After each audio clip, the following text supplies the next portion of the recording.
So hi and welcome to Planet IX Open Talks.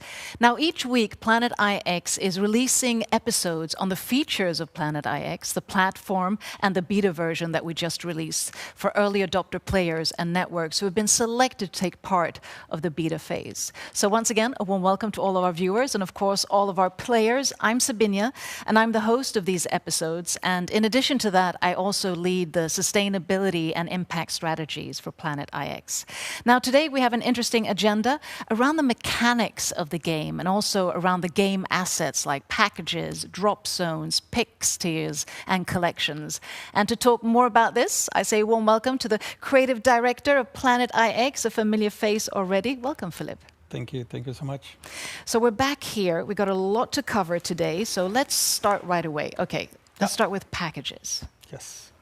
Tell us about that. Mixed packages. Mixed packages contain a combination of picks of different tiers and different types combined into one package.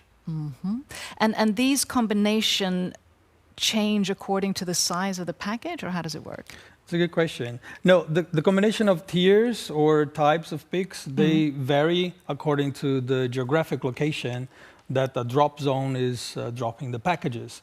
But the amount of picks is basically, or the combination of it is basically size. So a big or a small or a medium, that doesn't vary the percentage of how special a tier is versus another one. So what's the advantage of buying a small or sort of a large package? Well, it could be a strategy, or it even could be a budget decision. Like if you buy a really big pack in an area or a drop zone that you're really interested in, like building up your game or a collection, that's the way to go. And also, like maybe it's not a drop zone or a region or an area that you're really keen on being heavy invested. So you can just buy one small pack just to hold on another player's game. But also like the extra large packs, they are not a cheap asset. They are actually quite, they contain a lot, like hundreds of thousands of picks. So it could also be a budget decision in terms of going for a pack that is small versus a pack that is extra large. And now we're sort of in the beta phase, so we're not in the full launch yet. So are players able to buy different sizes of packages in the beta phase? Yeah, for the beta, we're limiting to start with one sort of pack, which is the beta mixed pack. But we're looking into maybe at the end of the beta, we have another version. But maybe one tops two during beta. Okay, and is there a specific strategy, or is that just sort of technically why it's it's a technical reason, because, well, we've tested hundreds of times, believe me. But like when you buy a pack, the collection of picks is randomly generated within that drop zone or the map. And imagine thousands of players doing that, buying thousands of packs. And the system needs to generate the entire thing at the same time. So in order just to be safe, we are limiting the number of packs into one or two. But that's a good thing with the beta phase, that this is really where we can, trial and error and also together with the players find what is the best solutions. So that's the packages. Let's go on to the next phase, which I know is drop zones. That has been mentioned a few times. So tell us a bit about the strategy with that. Yeah, well, like for us, it was very clear since the beginning that we needed to define a drop zone or narrow down a little bit. Imagine the entire planet. It's like, for us, when we divided the entire planet into picks, 10 by 10 kind of square meters, it gives us close to 1.5, 1.6 trillion lots of land or picks. So if the entire planet was open to begin with, it would create, well, zero almost interactivity amongst players.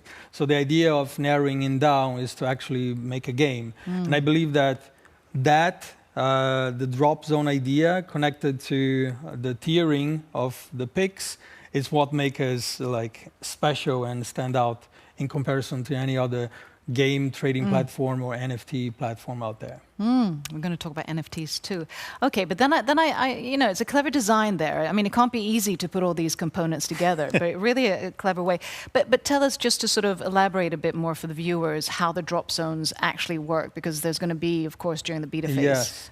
So right now, every Monday, there's a drop zone happening, and the packaging, the pack drops, as we call it. So for a week, we define one drop zone, which is a region or an area within the world, where it's big enough to have like a big collection of pics, but not too big that would be like, not really interactive. So every week there's a drop zone. If you miss a drop zone, or either you're going to have to go into the marketplace and try to negotiate your way through, like buy from other players, or you're going to have to wait until the game goes back into that drop zone later on. Okay, I get it. So is there anything more about the drop zones that you'd like to add? Well, like I would say, if you want to build a collection of pics, you should actually build a collection of pics. That's the entire purpose of the game.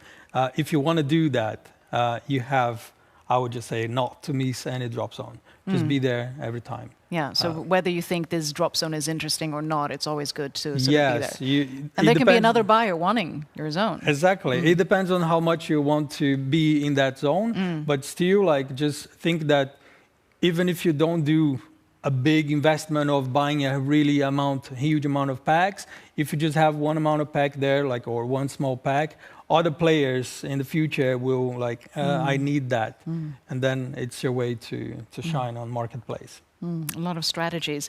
And I know you mentioned, and we mentioned in previous episode, this different tiers. Yes. So talk a little bit about the different tiers. Yeah. Oh, that was like, I think, one of the biggest and heaviest works that we did, mapping out the entire planet. But think of like a capital city center piece of land. It's kind of easy to assume that that is worth much more than a countryside piece of land. So that's why we like had to, who would be then interested in buying a countryside piece of land? That was how and the reason why we decided to map out all the tiers. But still, I mean, the capital city center pics is still worth more, or how's the logic work? Yeah, of course. Like, it is worth more, but also the lower tier pics are found in way bigger quantities in the game. And of a game that is built around building your collection, making sure that you have more and more collected or clustered together, it sets a value to those tiers as well. And I know, looking at sort of clusters, we go on to the next thing, which is federation. Yes. So what's that?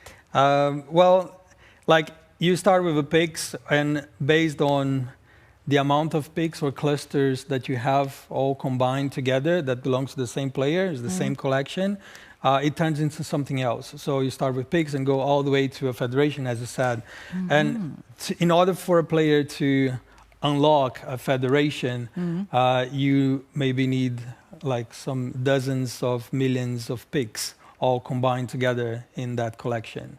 Wow, that is a gigantic, I mean, amassed amounts of pics. It's true. So is that what people should be aiming for, to sort of, the federation is the goal? Well, it depends on the strategy that you want to set as a player. I would say dozens of millions of pics all combined together is something that we're not foreseeing happening this year just yet. I think this is something that will happen next year. Just have in mind that the game is built around people collecting and making clusters of pics. So it's not something that is going to happen like this. It might take a while, but in the way that we think about the end game is that those pics or those federation collections, they would then turn into an NFT. And NFTs we're going to talk about in other episodes as well. I mean, there's quite a lot to digest, but it really is an easy game in one sense, but it has a complexity to it, which is, of course, a good thing. Yes. Anything else you'd like to add before we wrap out this episode?